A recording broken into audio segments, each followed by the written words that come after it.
Republican Senator David Perdue of Georgia, coming to us today from Capitol Hill. So, Senator, thank you so much for being back with us. Good to have you. Good morning, David. So, you know, I always ask you both as a senator, but also as a former CEO of a big publicly traded company. Is it good news or bad news that the Fed has to keep cutting? Because normally we think that's an indication of a weakness in the economy. Well, it's hard to generalize about that because let's talk about the U.S. economy. The U.S. economy is doing just fine, thank you very much. I mean, we've added 6 million new jobs since President Trump came into office.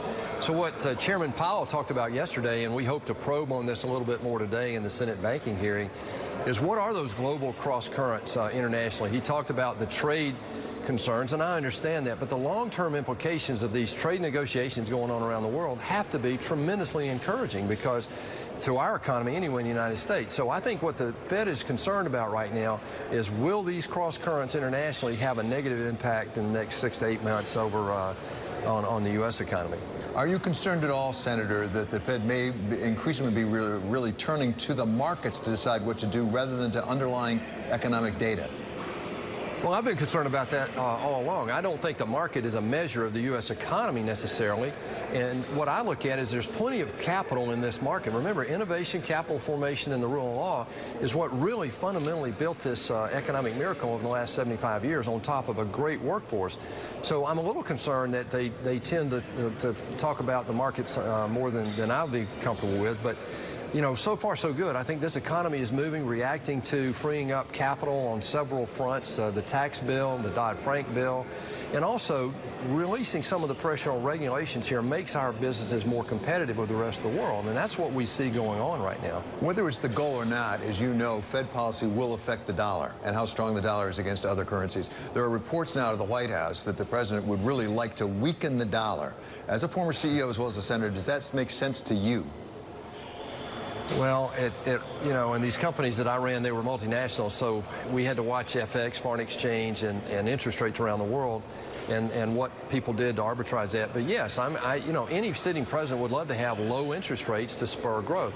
Long term, you worry about the inflationary pressures coming from labor shortages, and right now we have 7.5 million job openings because of the heat in this economy and what we've done, and only 5 million people looking for. So sooner or later, you're going to get some labor inflation pressures. So far, it hasn't been out of the norm, I don't think. But you know, we're watching that here as well. Well, sooner or later was the interesting phrase there you used, because why is it later? I mean, as you saw, Jay Powell was asked about this repeatedly. He says, I don't know what happened to the Phillips curve. We're not getting the wage inflation, despite the employment level. Well, I think part of that is you're rebounding from a decade, you know, of low performance here in the economy. And we had the lowest performance under the prior administration in 230 years in American history. So we're rebounding from that a little bit.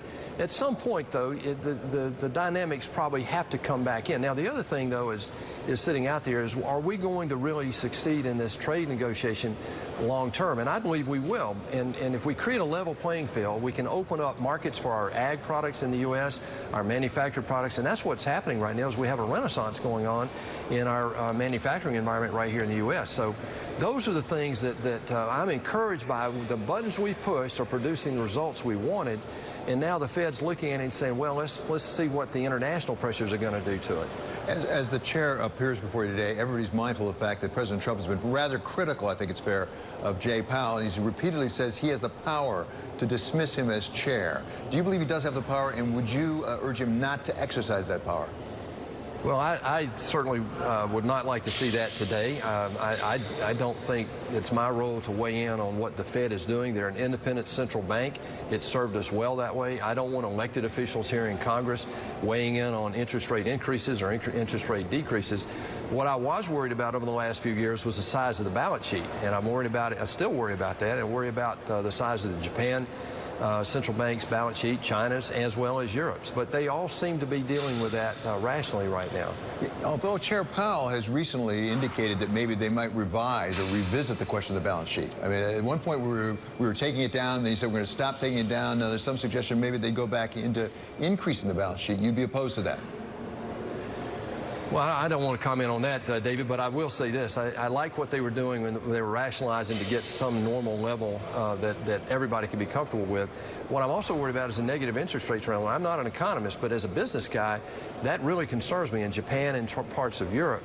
And that's another dynamic that's a measure of the fact that you can't generalize about the global economy right now. Our economy is hot. It's doing very well. We produced 6 million new jobs over the last 2.5 years, and the lowest unemployment, as you just said on your show. The thing I look at is we have the highest median income in U.S. history right now as well. So we're watching that. But I really believe that we'll be successful in these trade negotiations in the short term and over the long term. This is definitely the right thing for us to be doing. As I look at you there in the Capitol building, I'm mindful of the fact that you're going to have a recess coming up in August, and we got a debt ceiling issue that's pending, that's coming up. Yeah. There's a proposal from the administration to sort of put that issue off, to have a continuing resolution for a year, put the debt ceiling issue off. You're against that. Explain why.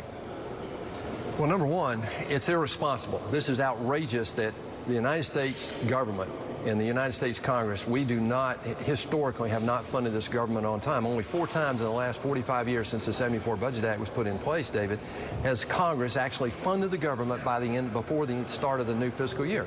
Right now we have 8 working days between now and this August break, which is a traditional break where senators and congressmen go back to their states, work with their constituents, and it's a work month.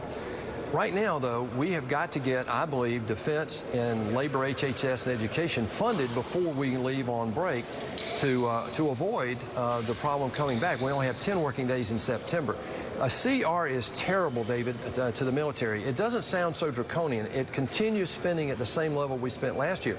That doesn't sound so bad, but it ties the hands of the military, and in this particular case, it would be devastating. It causes costs to go up dramatically, much more than what we're talking about negotiating right now between domestic issues and military issues. Sounds like you had some negotiating with Secretary Mnuchin to do there, okay? Thanks so much, Senator. Yeah. Really great to have you with us today. It's Senator David Perdue of Georgia. Alex?